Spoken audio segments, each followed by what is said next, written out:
Over the past several years, those of us involved in the global Magnitsky justice campaign have been blessed with the opportunity to work with many political leaders across the globe who have shown that despite the stereotype, there is still room in politics for principle. But I can think of no one more deserving of tonight's recognition than Senator John McCain. Foresight and consistency are not the most frequent commodities in politics, especially when they're coupled with a commitment to always speak the truth, regardless of expediency. But then again, John McCain was not really a politician. He was a statesman, in the truest sense of this term. When it came to Russia, he always spoke loudly and clearly, both against the abuses of the Putin regime and against Western leaders who were all too eager to turn a blind eye. He first warned of Putin's coming authoritarianism in February of 2000, when most of the Western establishment was still enamored with this newcomer who spoke fluent German and said nice words about law and order. He first warned of Putin's coming attack on Ukraine 6 years before it happened. And when Bill Browder came to Washington to propose the idea of a law that would deny Kremlin crooks and human rights abusers the hospitality of Western democracies, and when Russian opposition leader Boris Nemtsov came to emphasize why this law was important as protection for Russian citizens, John McCain became the most committed and the most passionate supporter, not relenting until the day in December of 2012 when the Magnitsky Act became a reality. Among the biggest lies propagated by the Kremlin was the one about John McCain being an enemy of Russia. For them, the friends of Russia are those Western politicians who are willing to cut deals with our oppressors and trade their reputations for bonuses in directorships and Kremlin-controlled companies. John McCain was a true friend of Russia. He was a friend of the Russian people. Whether in a busy Senate session or in a time of recess when Washington goes quiet, we could always count on him to speak out for Russian political prisoners, to defend our rights to free elections and free assembly defied by our self-appointed rulers, to advocate for those threatened, harassed, or attacked for their political beliefs. Politics at its best is about making a difference. That difference can be in passing a law, in changing a policy, in securing an infrastructure project. For John McCain, the difference was in saving lives. I know this to be true for many activists and political prisoners around the world, but I can speak from first-hand experience. I know that I would not be standing here or anywhere tonight if he hadn't taken to the Senate floor last year to speak on my behalf when I could not say anything myself, lying in a coma after being poisoned in Moscow. International attention is the only protection in such cases, and he was always willing to walk that extra mile. No words can adequately express my gratitude. He wanted to save another life. The last time we met together, John McCain, Boris Nemtsov, and I, he pleaded with Boris not to return to Russia. He said he feared for his life. I have no choice. It is my country. I have to fight for it, Boris responded. This was January of 2014. Just over a year later, he was dead, gunned down on a bridge in the Kremlin's shadow. John McCain was heartbroken, but he never questioned why Boris made the decision to return. He understood better than anyone what it means to fight for a cause greater than oneself. It is thanks in very large part to Senator John McCain that the street in front of Russia's embassy in Washington now bears the name of Boris Nemtsov. There have only been 2 posthumous recognitions with this award. One for Boris Nemtsov, one tonight for John McCain.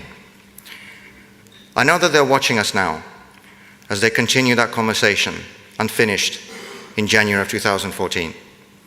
And for as long as I live, I will consider it the greatest privilege to have known and to have worked with these 2 men who personified courage, integrity, and honor. On behalf of the Global Magnitsky Justice Campaign, I would like to present Meghan McCain with the 2018 Human Rights Award for her dad, a statesman, a patriot, and a freedom fighter, Senator John Sidney McCain, in recognition that his legacy will long continue to inspire all of those who are standing up for liberty and justice.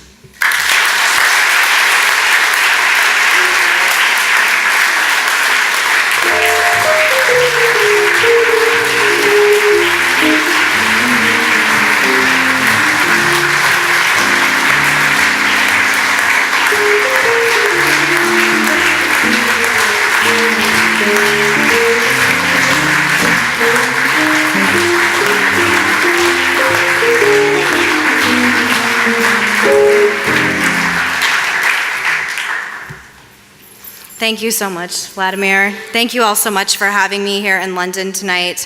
I'm really so happy to be surrounded by all of you. I can't tell you how nice it is to be among all of you tonight. Thank you so much for honoring my father with the Magnitsky Human Rights Award. In the long months since his passing, we have been blessed to receive so many accolades, so many tributes, so many remembrances for him and for his work. At the National Cathedral in Washington, D.C., just 2 months back, the great eminences of American life gathered to honor him. Generals, admirals, congressmen, senators, presidents, all joined in the memory of my father, John McCain, with their own lives and legacies that were illuminated by his. The admiration of his nation and the gratitude of his country would have meant a great deal to my father. I know he saw it from the heavens, and I know it moved him as much as it moved me, my mother, and all those who loved him in his life.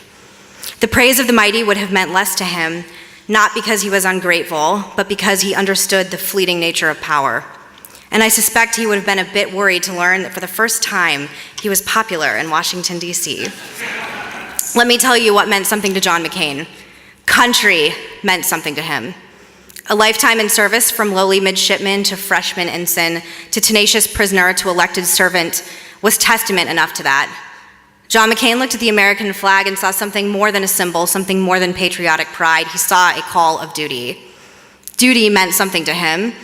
I reflect again and again as I think of my father's life, and he didn't need to do any of it. He was the son and grandson of great admirals and had no need to burnish the family name. He was a United States naval officer and had no need to volunteer for the dangers of aviation. He was a prisoner of an inventively brutal captor for long years and no need to resist and persist as he did. No one would have blamed him had he had broken. He was a war hero returning home to a good career and the promise of good money in the private sector, and he had no need to enter the tumult and frequent pain of public service. He was an old man with a loving family and a really beautiful ranch in Arizona, and he had no need to spend his final days, his last year of grace in life, rendering a last few services to America. He knew all this, but he also knew who he was. You all in here know who he was too, because you saw along with the rest of the world that duty defined him. But love also meant something to him. He was a ferocious foe of the things he opposed in life, whether the brutal regime of the Vietnamese communists, or the inequities of American politics, or the malignant spirit that warps patriotism into something dark and exclusionary.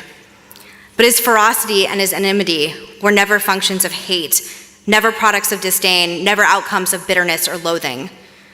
John McCain loved so much and so well and so encompassingly that he could not have helped but stand against all that threatened the objects of his love. He loved his country. He loved his inheritance as an American. He loved his state. He loved his liberty, and he loved his family very much.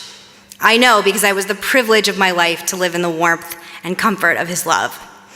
I saw what it drove him to do. I saw what sort of man it made him, and living up to that example and extending the same fighting love that he gave to me is the challenge that I take on for the rest of my life. Country, duty, love, these all meant something to John McCain, and there's something else that meant something to him, something that drew him across the great drama of his own life to a meeting many years ago with you, Bill Browder, to a determined sponsorship of legislation that honored the sacrifice of Sergei Magnitsky, to this award here tonight this evening, because justice meant something to my father, John McCain. There's something else John McCain had no need to do.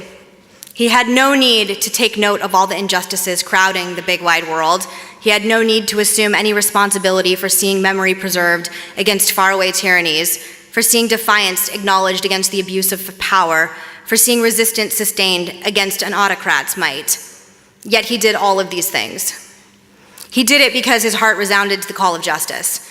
When Bill Browder walked into my father's office for a short meeting many years ago to tell the story of Sergei Magnitsky, and no doubt meet yet another prudential rejection, he walked into the office of a man who was the precise opposite of the dictator whose apparatus killed Sergei Magnitsky. Bill, I know you didn't know who John McCain was then when the meeting began, but you did by the end of the meeting. The world is a fine place and worth the fighting for, and I hate very much to leave it. This was my father's favorite quotes. He uttered it all the time. As Hemingway's Robert Jordan is preparing to fight and die at the close of For Whom the Bell Tolls. He really did believe it. He who lost his youth to the inhumane torments of the Hanoi Hilton looked upon the world more aware of its cruelties than anyone else and said to himself, "The world is a fine place." Nothing illustrates this more clearly than the gulf between John McCain and the man he enraged with his sponsorship of both the Magnitsky Act and the Global Magnitsky Act, the bloody-handed dictator of Russia, Vladimir Putin. John McCain suffered the world's worst, and he believed that the world was a fine place. Vladimir Putin lives in a palace, and he believes the world is a dark place. John McCain defended and vindicated the memory of ordinary men and women with integrity, like Sergei Magnitsky. Vladimir Putin has them murdered. John McCain was a strong man.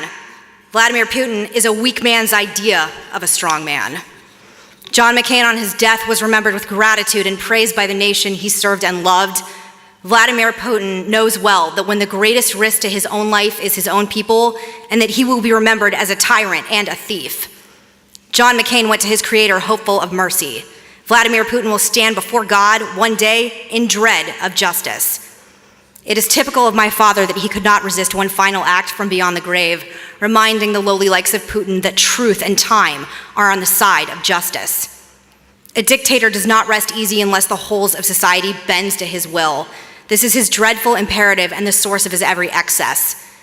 This is also his weakness, because he, armed with the whole array of worldly power and might, may be exposed and revealed by a single man armed only with the truth. It might be a man like Sergei Magnitsky, who held fast to the truth, on the corruption that he uncovered, on the collusion between criminals and the favorites of the Russian state. He was killed for it.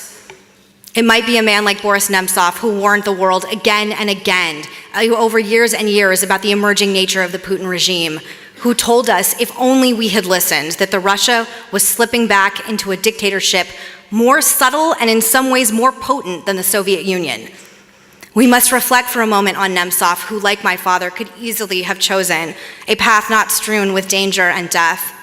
So many men in his position, most of them in fact, chose to be bought out by Putin and his state. The offer was open to Boris Nemtsov, too. Submit, be silent, and live well. Vladimir Putin, you see, does not demand total obedience from his subjects. He simply requires that they not speak the truth. Boris Nemtsov knew he could be prosperous and wealthy. He knew he could be safe. He knew that all it would take would to be acquiesce to one giant lie, that Vladimir Putin is good and good for Russia, and all the numberlessness, little lies subsidiary to it. No one would blame him if he had did. Nearly everyone else did. Nearly everyone else would. This is why my father admired Boris Nemtsov. Boris Nemtsov would not. In fact, Boris Nemtsov rejected the offer, rejected the opportunity to be part of the system, rejected the opportunity for safety, security, and wealth. Boris Nemtsov could not bear to part with the truth. Worse in the eyes of Vladimir Putin, and therefore infinitely better in the eyes of John McCain, Boris Nemtsov told the truth, openly, publicly, repeatedly. Putin tried jailing him, it didn't work. He tried restricting him, it didn't work. He tried harassing him, it didn't work. Nothing worked. So in the end, on the evening of February 27, 2015, Boris Nemtsov was shot 7 times at close range on the Bolshoi-Magnitsky Bridge, just below the walls of the Kremlin. As Vladimir brooded inside, the man who dared tell the truth about him died outside. It is important to understand what the death of Nemtsov was. It was a failure. It was a failure of Putin and his state, who could not, in over a decade of repression, figure out a way to silence and suppress this one man.